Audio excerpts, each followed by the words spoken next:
Welcome to Arcade Stories.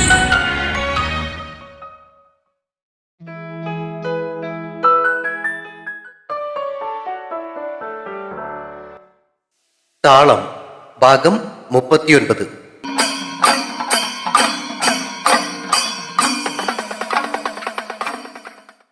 റോസും വക്കീലും കൂടി സംസാരിച്ചു കൊണ്ടിരുന്ന സമയത്താണ് സേതുവും ശങ്കരന്മാരും പടി കടന്നു വന്നത്. അകത്തേക്ക് കയറി വന്ന അവരെയും റോസ് സ്വീകരിച്ചിരുത്തി.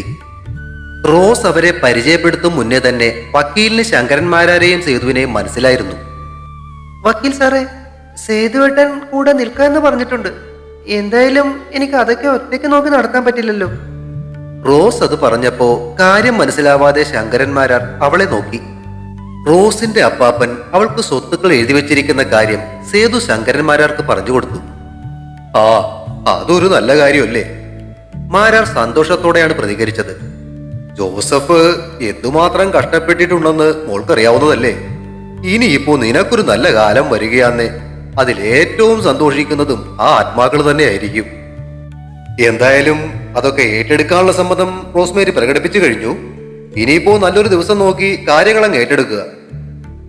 ഇവിടെ ഫോണുണ്ടോ? വക്കീൽ ചോദിച്ചു. ഇല്ല, എന്തെങ്കിലും ആവശ്യമുണ്ടേ എൻ്റെ ഒരു കൂട്ടുകാരി അടുത്തുണ്ട്. അവളുടെ വീട്ടിൽ നിന്നാ വിളിക്കുന്നേ. അവരുടെ നമ്പർ എനിക്കൊന്ന് തന്നേ കേട്ടോ.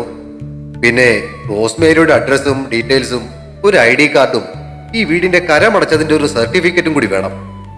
വക്കീൽ പറഞ്ഞത് കേട്ട് അവൾ അതൊക്കെ എടുക്കാനായി അകത്തേക്ക് പോയി. ഇവൾ ഇതൊക്കെ ഏറ്റെടുത്ത് കഴിയുമ്പോ സ്റ്റീഫച്ചായനും സേവിച്ചനും കൂടി എന്തെങ്കിലും പ്രശ്നമൊക്കെ ഉണ്ടാക്കുമോ വക്കീലെ? സ്റ്റെല്ല കുഞ്ഞമ്മ ആശങ്കയോടെ വക്കീലിനെ നോക്കി. അവർ വിചാരിച്ചാലൊന്നും ഒന്നും ചെയ്യാൻ സാധിക്കില്ല. പക്ഷെ അന്നത്തെ ആ കല്യാണാലോചന പോലെ എന്തെങ്കിലും കുരുട്ടുവഴികൾ നേടാനും മതി. വക്കീൽ കാര്യം പറഞ്ഞു മനസ്സിലാക്കുമ്പോഴേക്കും റോസ് അയാൾ ആവശ്യപ്പെട്ട രേഖകളുമായി തിരികെ എത്തി. അങ്ങേരതെല്ലാം വാങ്ങി പരിശോധിച്ചു നോക്കിയിട്ട് ഫയലിലേക്ക് വെച്ചു. എല്ലാം ശരിയായിട്ട് ഒപ്പിടാനുള്ള പേപ്പറും ഒക്കെ ആയിട്ട് ഞാൻ വരാം. മിസ്റ്റർ സേതുവിന്റെ വീട്ടിലെ ഫോൺ ഉണ്ടാകുമോ? ഉണ്ട്. വിരോധമില്ലെങ്കിലേ ആ നമ്പർ കൂടി ഒന്ന് തന്നേക്കൂ. വക്കീലിന്റെ ആഗ്രഹപ്രകാരം സേതു വീട്ടിലെ ഫോൺ നമ്പർ കൂടി എഴുതി കൊടുത്തു. ഇനിയിപ്പോ കാര്യങ്ങളെല്ലാം അങ്ങ് വേഗത്തിലായിക്കോട്ടെ. പോകാനായി എഴുന്നേറ്റ വക്കീലിനോട് ശങ്കരന്മാരാർ പറഞ്ഞപ്പോ അയാൾ തല കുലുക്കി. തീർച്ചയായും ഇതെല്ലാം റോസ്മേരിയെ ഏൽപ്പിച്ചിട്ട് വേണം എനിക്കൊന്ന് ഫ്രീ ആകാനേ. യാത്ര പറഞ്ഞിറങ്ങിയ വക്കീലിന്റെ കാർ കണ്ണിൽ നിന്നും മറഞ്ഞപ്പോൾ അവർ അകത്തേക്ക് കയറി. ഇവിടത്തെ കാര്യങ്ങള് ഒന്ന് അന്വേഷിക്കാമെന്ന് കരുതി ഇറങ്ങിയതാ. എന്തായാലും നല്ലൊരു കാര്യം കേട്ടതിന്റെ സമാധാനമുണ്ട്. ശങ്കരന്മാരാർ പറഞ്ഞത് കേട്ട് റോസ് മിണ്ടാതെ നിന്നതേയുള്ളൂ.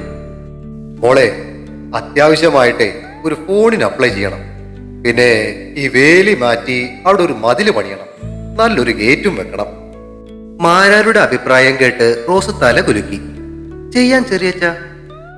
നല്ലത്. ഒന്ന് നിർത്തിയിട്ട് മാരാർ തുടർന്നു. സമാധാനിപ്പിക്കാൻ വേണ്ടി എന്തൊക്കെ പറഞ്ഞാലും അച്ഛനും അമ്മയും ഇല്ലാതാവുക എന്ന് പറയുന്നത് സങ്കടം തന്നെയാണേ. എങ്കിലും മോളുടെ കഷ്ടകാലമൊക്കെ കഴിഞ്ഞു എന്നാ എന്റെ ഈ പഴയ മനസ്സിൽ തോന്നുന്നത്. ദേവരനുഗ്രഹിക്കും കേട്ടോ. യാത്ര പറഞ്ഞു നടന്നു നീങ്ങിയ ശങ്കരന്മാരെയും സേതുവിനെയും നോക്കി റോസ് വരാന്തയിൽ നിൽക്കുമ്പോ കാറ്റിലിളകിയാടിയ റോസാച്ചെടികൾ അവളോട് കളി പറയാൻ തിടുക്കം കൂട്ടി. അന്ന് വൈകുന്നേരം സേതു വരാന്തയിലിരുന്ന് മാധവിക്കുട്ടിയുടെ കഥകൾ വായിക്കുകയായിരുന്നു. പലയാവർത്തി വായിച്ചിട്ടുള്ളതാണെങ്കിലും വീണ്ടും വീണ്ടും വലിച്ചെടുപ്പിക്കുന്ന ഒരു ഗൃഹാതുരത്വമുണ്ട് മാധവിക്കുട്ടിയുടെ കഥകൾക്ക്. മേടമാസത്തിലെ ചൂട് നിറഞ്ഞ വൈകുന്നേരത്തിന് ഒരു ആശ്വാസമെന്നോണം ആകാശം ഒരു വേനൽ മഴയ്ക്കുള്ള ഒരുക്കവുമായി മൂടിക്കെട്ടി നിൽക്കുന്നുണ്ട്. പതിവിലും കൂടുതൽ ശക്തിയോടെ വീശിയ കാറ്റിൽ തെക്കേപ്പുറത്തെ തെങ്ങിൽ നിന്നും ഉണങ്ങിയ ഓലമടൽ വീഴുന്ന ശബ്ദം കേട്ടു. വീശിയടിക്കുന്ന കാറ്റിനിടയിൽ കൂടി ഓടിക്കയറി വരുന്ന വൃശ്ചികയെ കണ്ട് അവൻ ബുക്ക് അരമതലിലേക്ക് വെച്ചിട്ട് എഴുന്നേറ്റു. അവൾ വരാന്തയിലേക്ക് കയറിയതും മഴ തല്ലി അലച്ചു പെയ്യാൻ തുടങ്ങി. ഓ, എന്തൊരു കാറ്റാ! പുറത്തേക്ക് നോക്കിയിട്ട് അവൾ അഭിപ്രായപ്പെട്ടു. നീ ഇന്ന് കടയിൽ നിന്ന് നേരത്തെ ഇറങ്ങിയോ? സേതു ചോദിച്ചു. കാറ്റടിയേറ്റ് ചിതറിത്തെറിക്കുന്ന മഴത്തുള്ളികളിലേക്ക് കൈ നീട്ടിക്കൊണ്ടവൾ പറഞ്ഞു. ഇന്ന് നമ്മുടെ റോസമ്മയെ കുറിച്ച് ഒരു കാര്യം അറിഞ്ഞു. അതേക്കുറിച്ച് സേതുവേട്ടനോട് സംസാരിക്കാനാ ഞാൻ 2 മണിക്കൂർ നേരത്തെ ഇറങ്ങിയത്. അവൻ ആകാംക്ഷയോടെ അവളെ നോക്കി. അവളപ്പോഴും മഴത്തുള്ളികളുമായി സല്ലപിക്കുകയായിരുന്നു. നീ ആ മഴയത്ത് നിങ്ങൾ കയറി നിൽക്ക്. വെറുതെ തല നനച്ച് ഇനി പനി പിടിപ്പിക്കണ്ട. നനഞ്ഞ കൈ പാവാടത്തുമ്പിൽ തുടച്ചിട്ട് അവൾ അവനെ നോക്കി ചിരിച്ചു. ചെറിയച്ഛൻ എവിടെ പോയി? അടുത്ത ആഴ്ചയല്ലേ വിഷു, പാടത്ത് വിരിപ്പിറക്കണ്ടേ? അച്ഛനും അജുട്ടനും കൂടെ ആ ചോദ്യയെ കാണാൻ പോയേക്കുവാ. ഓ, എത്ര പെട്ടെന്നല്ലേ വിഷുവായെ. ഓണം ഇന്നലെ കഴിഞ്ഞതുപോലെ തോന്നുന്നു. പറഞ്ഞു വന്ന കൂട്ടത്തിൽ അവളുടെ മുഖത്തേക്ക് സങ്കടവും കയറി വന്നു. ഇപ്രാവശ്യത്തെ വിഷുവിന് വിഷുക്കൈ നീട്ടാൻ നേരം അച്ഛനില്ലല്ലോ എന്ന് ഓർക്കുമ്പോഴാ. കഴിഞ്ഞ വിഷു എന്ത് രസമായിരുന്നു, എല്ലാവരും കൂടെ. വരാന്തയിലെ തൂണിൽ ചാരി പുറത്തു പെയ്യുന്ന മഴയിലേക്ക് നോക്കി നിന്ന അവളുടെ കണ്ണുകൾ നിറഞ്ഞു വരുന്നത് കണ്ട് സേതു അടുത്തേക്ക് ചെന്ന് അവളെ പിടിച്ച് കസേരയിലേക്ക് ഇരുത്തിയിട്ട് ആ കണ്ണുകൾ തുടച്ചു കൊടുത്തു. നീ ഇങ്ങനെ സങ്കടപ്പെടല്ലേ മോളെ, എന്തെങ്കിലും ഒരിക്കൽ വില്ലിച്ചൻ തിരിച്ചു വരുന്നേ. ഇപ്പോയി ഞാനില്ലേ ഇവിടെ, നമുക്ക് ഈ വിഷു അടിച്ചു പൊളിക്കാം കേട്ടോ. അവളുടെ മുടിയിഴകൾ കൈവിരലുകളാൽ കോതി ഒതുക്കിക്കൊണ്ട് അവൻ പറഞ്ഞത് കേട്ട് അവൾ മിണ്ടാതെ വീണ്ടും മഴയിലേക്ക് മുഖം തിരിച്ചു. ആ, നീ പറയാമെന്ന കാര്യം പറയും. റോസിനെ കുറിച്ച് എന്താ അറിഞ്ഞത്? ആ, അതോ? തിരികെ കിട്ടിയ ഉത്സാഹത്തോടെ അവൾ പറയാൻ തുടങ്ങി. സേതുവേട്ടന്റെ കൂട്ടുകാരനില്ലേ ആ ശിവനന്ദൻ സാറ്, പുള്ളി നമ്മുടെ റോസിന്റെ അമ്മാവന്റെ മകനാന്ന്. ഏ? അവൾ പറഞ്ഞത് കേട്ട് മിഴിച്ചിരിക്കുന്നതിനിടയിൽ അച്ഛനും അർജുനും കൂടി മഴ നനഞ്ഞോടി വരുന്നത് അവൻ കണ്ടു. അർജുൻ അവന്റെ വീടിന് നേർക്ക് ഓടിയപ്പോ ശങ്കരന്മാരാര് വരാന്തയിലേക്ക് ഓടിക്കയറി വന്നു. സേതുവും വൃശ്ചികയും എഴുന്നേറ്റു. അച്ഛനിത് ആകപ്പാടെ നനഞ്ഞല്ലോ, എവിടെയെങ്കിലും കയറി നിന്നിട്ട് മഴ തോർന്നിട്ട് പോന്നാ പോരായിരുന്നോ? സ്നേഹം നിറഞ്ഞ ആ കുറ്റപ്പെടുത്തൽ കേട്ട് ശങ്കരന്മാരാർ സേതുവിനെ നോക്കി ചിരിച്ചു. പെട്ടെന്നല്ലേടാ മഴ പെയ്തേ, പിന്നെ എങ്ങും കയറാൻ നിന്നില്ല. ആ, ഞാൻ പോയി ഉടുപ്പ് മാറിയേച്ചും വരാം പറഞ്ഞിട്ട് അയാൾ വൃശ്ചികയുടെ നേരെ തിരിഞ്ഞു. നീ ഇന്ന് നേരത്തെ ഇറങ്ങിയോ? ഉവ്വ് ചെറിയച്ച. ആ, നീ ഇരിക്കെ, ഞാനിപ്പം വരാം. അച്ഛൻ അകത്തേക്ക് കയറിപ്പോയപ്പോ സേതു വീണ്ടും വൃശ്ചികയുടെ നേരെ തിരിഞ്ഞു. നീ എന്തോന്നാ പറഞ്ഞത്? ശിവൻ റോസിന്റെ അമ്മാവന്റെ മകനാണെന്നോ? ആന്നേ, കടയിൽ നിന്ന് ഇറങ്ങി വന്ന ആരെയോ കണ്ടിട്ടേ വലിയേട്ടാന്ന് വിളിച്ചുകൊണ്ട് ട്രീസാമ്മച്ചി റോഡ് ക്രോസ് ചെയ്തപ്പോഴാ ആക്സിഡന്റ് ഉണ്ടായതെന്നാ റോസമ്മ പറഞ്ഞത്. ആ സമയത്ത് സാറിന്റെ വല്യച്ഛൻ കടയിൽ വന്നിട്ടുണ്ടായിരുന്നു. പറഞ്ഞു കേട്ടപ്പോ അത് അങ്ങേര് തന്നെയാണെന്നൊരു സംശയം എനിക്ക് തോന്നിയിരുന്നു. ഇന്നക്കാര്യം ഞങ്ങളുടെ അക്കൗണ്ട്സ് മാനേജർ പിള്ള സാറിനോട് ചോദിച്ചപ്പോഴാ കാര്യങ്ങൾ മനസ്സിലായേ. ഈ ശിവനന്ദൻ സാറിന്റെ വല്യച്ഛന്റെ പേര് ബാലകൃഷ്ണ മേനോൻ എന്നാ, അവരുടെ വീട്ടുപേരാ പുതുശ്ശേരിയിലെന്നത്. ഇതൊരു വാർത്തയാണല്ലോ പെണ്ണെ. സേതുവിന്റെ കണ്ണുകളിൽ അത്ഭുതമായിരുന്നു. കേട്ടപ്പോ ഞാനും ആകെ ത്രില്ലടിച്ചെന്നേ. അമ്മച്ചിയുടെ ഏട്ടന്മാരുടെ പേര് ബാലകൃഷ്ണൻ എന്നും ബ്രഹ്മാനന്ദൻ എന്നുമാണെന്ന് റോസ് പറഞ്ഞിട്ടുള്ളത് എനിക്കറിയാം. ഈ ബാലകൃഷ്ണ സാറിന് ഒരു മകനുണ്ട്, നിവിൻ ബാലകൃഷ്ണൻ. പുള്ളിയെ പറ്റിയും റോസിനറിയാം. പക്ഷെ ബ്രഹ്മാനന്ദ സാറിന്റെ മക്കളായ ശിവനന്ദ സാറിനെ പറ്റിയും രഘുനന്ദൻ സാറിനെ പറ്റിയും അവൾക്കറിയത്തില്ല. അതൊരു പക്ഷേ റീസാമ്മച്ചി ജോസഫ് അച്ചായനോടൊപ്പം പോകുന്നതിന് ശേഷമായിരിക്കും അവന്മാര് ജനിച്ചത്. ആ, അതാവും. എന്നിട്ട് നീ കാര്യം റോസിനോട് പറഞ്ഞില്ലേ? ഏയ്, അതല്ലേ പ്രശ്നം. എന്ത് പ്രശ്നം? സേതു മുഖം ചുളിച്ച് അവളെ നോക്കി. ഞങ്ങൾ ഈ സംശയത്തെക്കുറിച്ച് സംസാരിച്ചതായിരുന്നു സേതുവേട്ട. സംശയിച്ചതുപോലെ അവർ അമ്മച്ചിയുടെ വീട്ടുകാരാണെങ്കിൽ തന്നെ അതൊന്നും ആരോടൊന്നും പറയണ്ടെന്നാ റോസ് പറഞ്ഞത്. അതെന്തേ? അവന്റെ മുഖം അത്ഭുതത്തിലേക്ക് വഴിമാറി. അവളുടെ അപ്പച്ചന്റെ വീട്ടുകാർ വന്നിട്ടുണ്ടായ കൊല്ലാപ്പുകളൊക്കെ സേതുവേട്ടന് അറിയാവുന്നതല്ലേ? എടി, ശിവനന്ദനും വീട്ടുകാരും കരിമ്പനക്കാട്ടുകാരെ പോലുള്ളവരല്ല. വൃശ്ചിക ചിറി കോട്ടി അവനെ നോക്കി. ഓ പിന്നെ, എന്നിട്ടാ ഇത്ര നാളെ റോസിനെ അമ്മച്ചിയെ കുറിച്ചൊന്നും അന്വേഷിക്കാതിരുന്നേ. സേതുവേട്ടൻ എന്തായാലും ഇക്കാര്യമൊന്നും അവളോട് ചോദിക്കാൻ പോകണ്ട.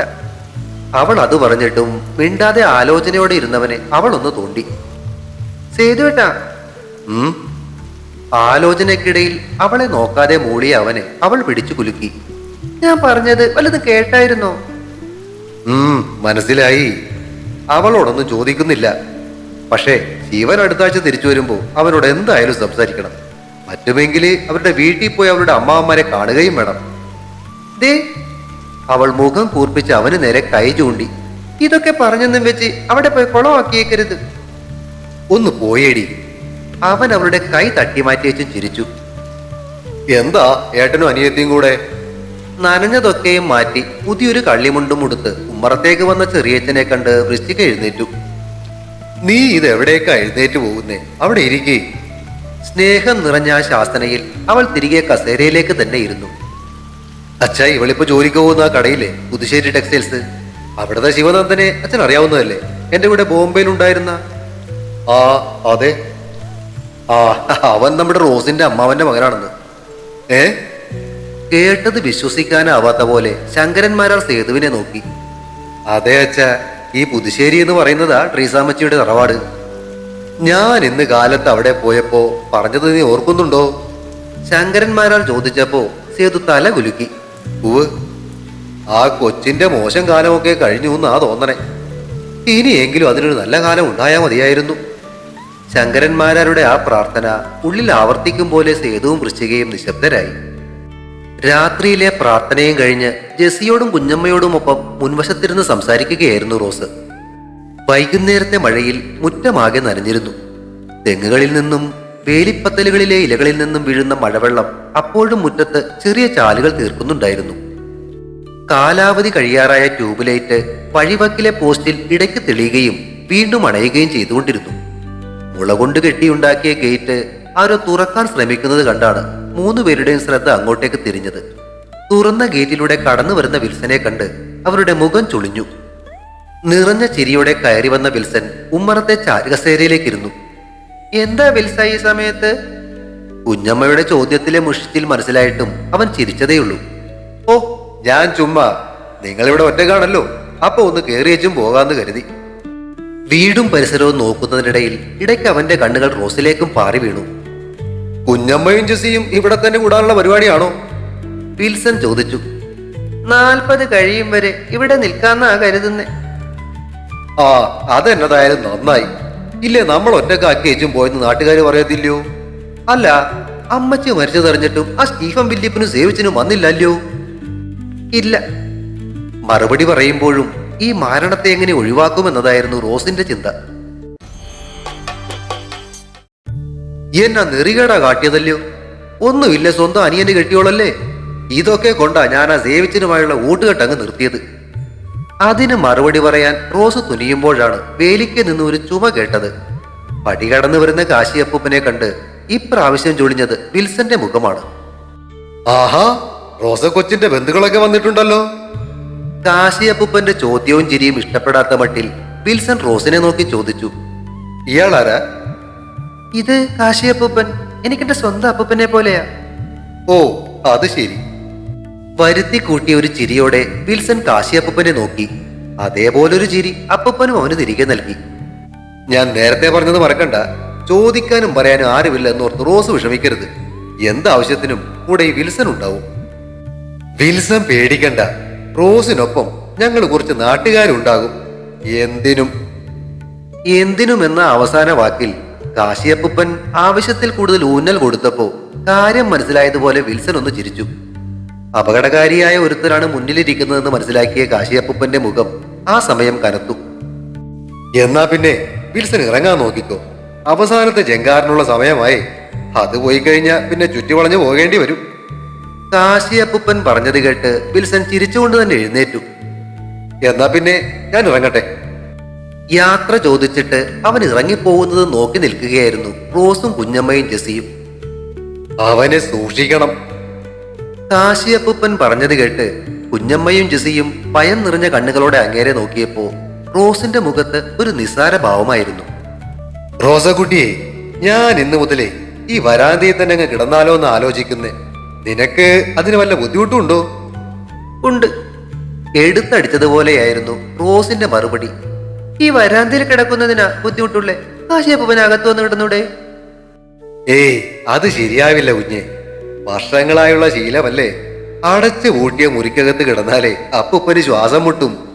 ആ, എന്നാൽ ഇനി വാതിലടച്ച് നിങ്ങൾ അകത്തേക്ക് പോയിക്കോ. ചോദിക്കാനും പറയാനും ഉള്ളവരൊക്കെ ചിലപ്പോ വീണ്ടും വരും. കാശിയപ്പൂപ്പന്റെ സംസാരം രസിച്ചതുപോലെ സ്റ്റെല്ല കുഞ്ഞമ്മ തലയാട്ടുന്നതിനിടയിലാണ് പാപ്പുവാശാന്റെ റേഡിയോയിൽ നിന്നുമുള്ള പാട്ട് ഇടവഴിയിൽ കേട്ടത്. ഗേറ്റിന് മുന്നിലെത്തിയതും ആ പാട്ട് നിന്നു. അകത്തേക്ക് എത്തി നോക്കിയ പാപ്പുവാശാൻ വരാന്തയിലിരിക്കുന്ന കാശിയപ്പൂപ്പനെ കണ്ടതും തലയാട്ടിക്കൊണ്ട് മുന്നോട്ട് നടന്നു പറഞ്ഞു. ആകാശത്തേക്ക് മിന്നിയ ടോർച്ചിനൊപ്പം റേഡിയോയിൽ നിന്നുമുള്ള പാട്ട് വീണ്ടും ഉയർന്നു കേട്ടു.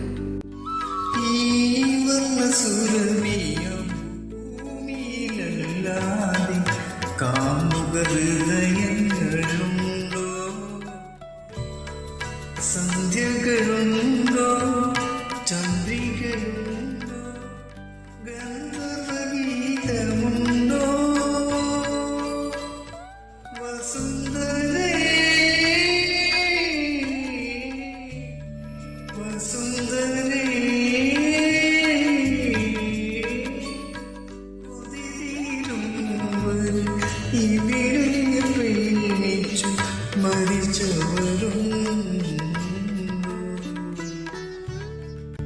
ഇരച്ചു വന്ന വണ്ടിയുടെ ടയറുകൾ പോർച്ചിൽ ഉരഞ്ഞു നിൽക്കുന്ന ശബ്ദം കേട്ടാണ് മുകൾ നിലയിലായിരുന്ന സ്റ്റീഫൻ ജനാലയിൽ കൂടി പുറത്തേക്ക് നോക്കിയത്. വൈകുന്നേരമായതിനാൽ ചെറുതൊരെണ്ണം വീശുകയായിരുന്നു പുള്ളിക്കാരൻ. പോർച്ചിന്റെ മുകൾ ഭാഗം കൊണ്ട് കാഴ്ച മറഞ്ഞിരുന്നതിനാൽ ആരാണ് വന്നതെന്ന് മനസ്സിലായില്ലെങ്കിലും വണ്ടി കൊണ്ടുവന്ന് നിർത്തിയ രീതി വെച്ച് അത് സേവിച്ചനായിരിക്കും എന്നയാൾ ഊഹിച്ചു. ആ ഊഹം ശരിവെക്കും പോലെ പടികൾ ഓടിക്കയറി വരുന്ന കാലൊച്ചകൾ കേട്ടതും സ്റ്റീഫൻ ജനലരികിൽ നിന്നും തിരിഞ്ഞു. എന്താണ് പ്രശ്നം?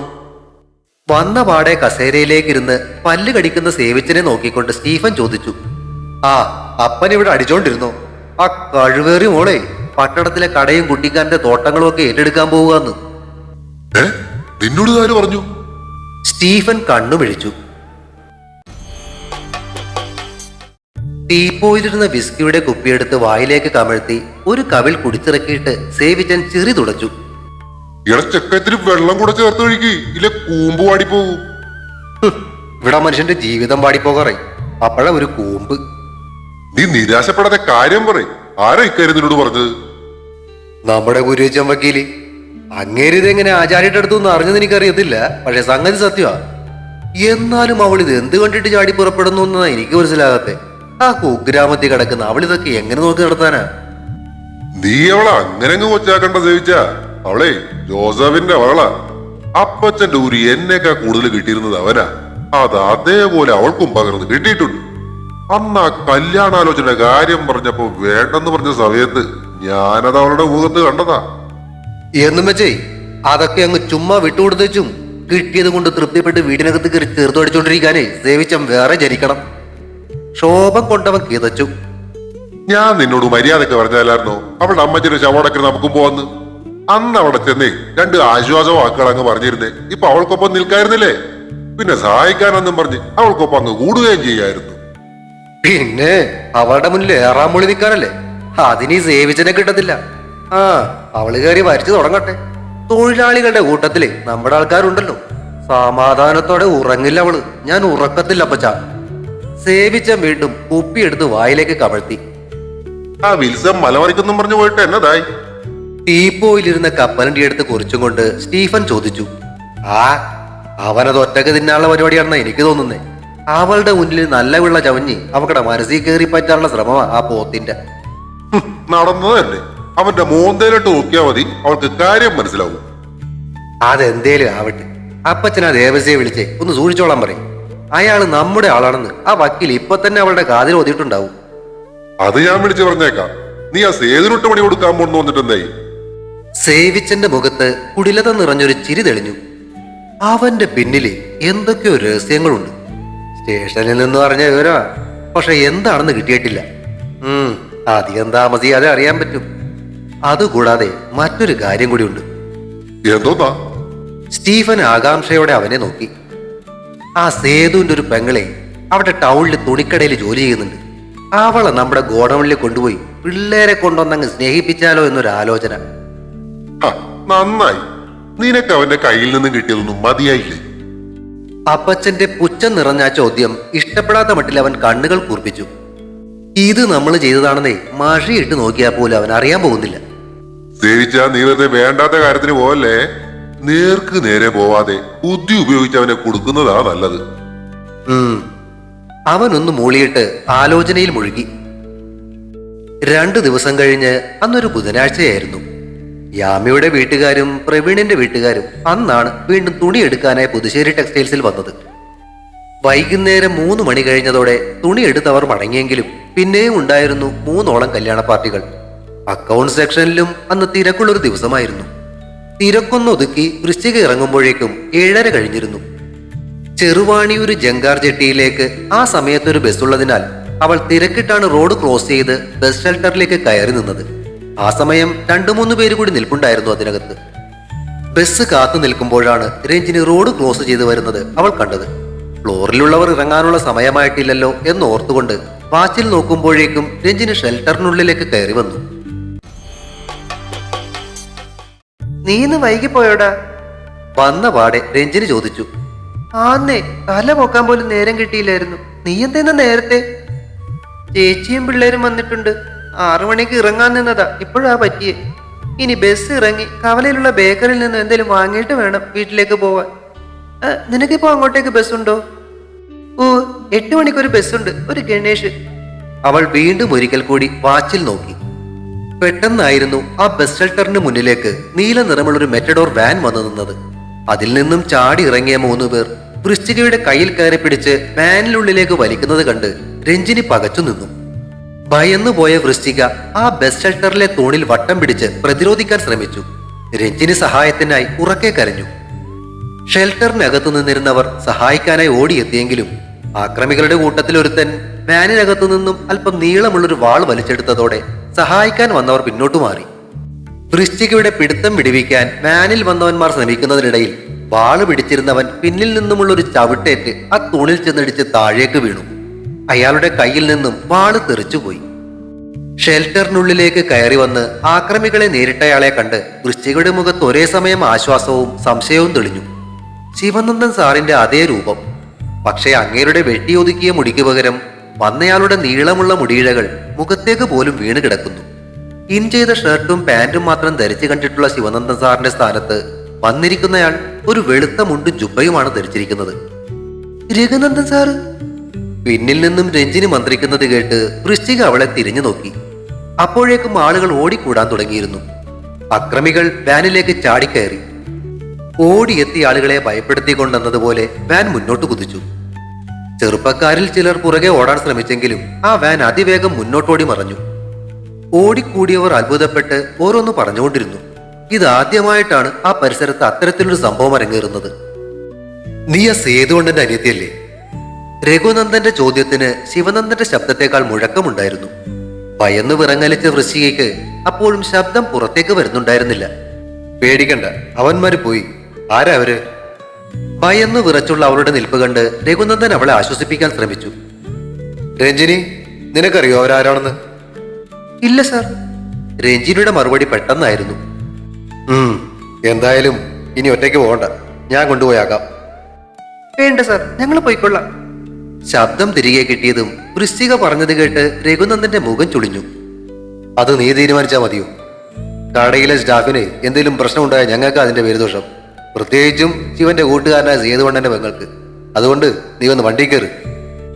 രഘുനന്ദന്റെ ശബ്ദം പരുക്കനായതും ചന്ദ്രിക വൃശ്ചികയെ മുന്നിലേക്ക് തള്ളി. രഘുനന്ദന്റെ ആ എടിപൊടി വിളി അവൾക്ക് തീരെ ഇഷ്ടപ്പെടുന്നുണ്ടായിരുന്നില്ല. ശിവനന്ദന്റെ മാന്യമായ പെരുമാറ്റം കണ്ടിട്ടുള്ള അവൾ അയാളെ അത്ര ദഹിക്കാത്ത മട്ടിലൊന്ന് നോക്കി. നിന്നോട് പറഞ്ഞത് കേട്ടില്ലേ? ആ ശബ്ദം ഉയർന്നതും വൃശ്ചിക അറിയാതെ അനുസരിച്ചു പോയി. ഷെൽട്ടറിന്റെ വലതുവശത്തായി കിടന്നിരുന്ന അംബാസഡർ കാറിനടുത്തേക്ക് ചെന്ന രഘുനന്ദൻ പിന്നിലെ ഡോർ തുറന്നു പിടിച്ചു. ചന്ദ്രികെ, നീയും കയറിക്കോ, പോകും വഴി ഇറക്കാം. കേട്ടതും വൃശ്ചിയേക്കാൾ മുന്നേ ചന്ദ്രിക ഓടി കാറിനകത്ത് കയറി. മടിച്ചു കാറിനകത്തേക്ക് വന്ന വൃശ്ചികയെ രഘുനന്ദൻ അടുത്ത നോട്ടത്തിന് കാറിനകത്താക്കി. കാറിന്റെ വാതിൽ വലിച്ചടച്ച് ഡ്രൈവർ സീറ്റിലേക്ക് കയറിയ രഘുനന്ദൻ കാർ മുന്നോട്ടെടുത്തപ്പോ വൃശ്ചിക ചന്ദ്രികയെ ഒന്ന് തോണ്ടി. അവൾ ചോദ്യഭാവത്തിൽ വൃശ്ചികയെ നോക്കി. എന്തോന്നാടി ഇത്? വെട്ടാൻ വരുന്ന കാട്ടുപോത്തോ? ഇതിനേക്കാൾ നല്ലത് അവന്മാര് പിടിച്ചുകൊണ്ടു പോകുന്നതായിരുന്നു. ചന്ദ്രികയുടെ ചെവിയിൽ പിറുപിറുത്ത വൃശ്ചികയെ അവൾ പേടിയോടെ കണ്ണടച്ച് കാട്ടി നിശബ്ദയാക്കാൻ നോക്കി. എന്താ വൃശ്ചികയ്ക്കൊരു സംശയം? ഒന്നുമില്ല സാർ. പോലീസ് സ്റ്റേഷനില് വല്ല പരാതിയും കൊടുക്കണോ? വേണ്ട സാർ.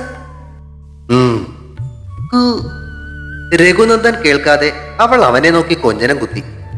ഓടി മറയുന്ന വഴിവിളക്കുകൾ കാറിനുള്ളിൽ നിഴലും വെളിച്ചവും വീഴ്ത്തിക്കൊണ്ടിരുന്നു. ചന്ദ്രികയ്ക്ക് ഇറങ്ങാനുള്ള സ്ഥലം എത്തിയതും രഘുനന്ദൻ കാർ നിർത്തി. Thank you sir. പുറത്തേക്ക് ഇറങ്ങിയ ശേഷം ചന്ദ്രിക പറഞ്ഞത് കേട്ട് ഒന്ന് മൂളിയിട്ട് അയാൾ കാർ വീണ്ടും മുന്നോട്ടെടുത്തു. കാട്ടുപോത്ത്. പുറകിലിരുന്ന് വൃശ്ചിക മുറുമുറുത്തു. ചെറുവാണിയൂരേക്കുള്ള ബോട്ട് ജെട്ടിയിൽ എത്തിയപ്പോ അവിടം വിജനമായിരുന്നു. ഇന്ന് ജങ്കാർ ലാസ്റ്റ് ട്രിപ്പ് ഇല്ലട്ടാ, എന്തോ കംപ്ലൈന്റ് ആണെന്ന്.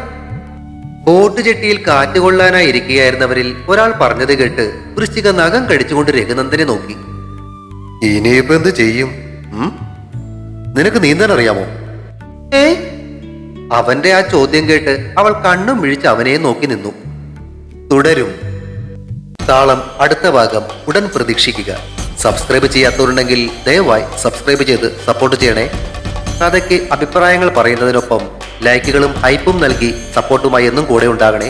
താങ്ക്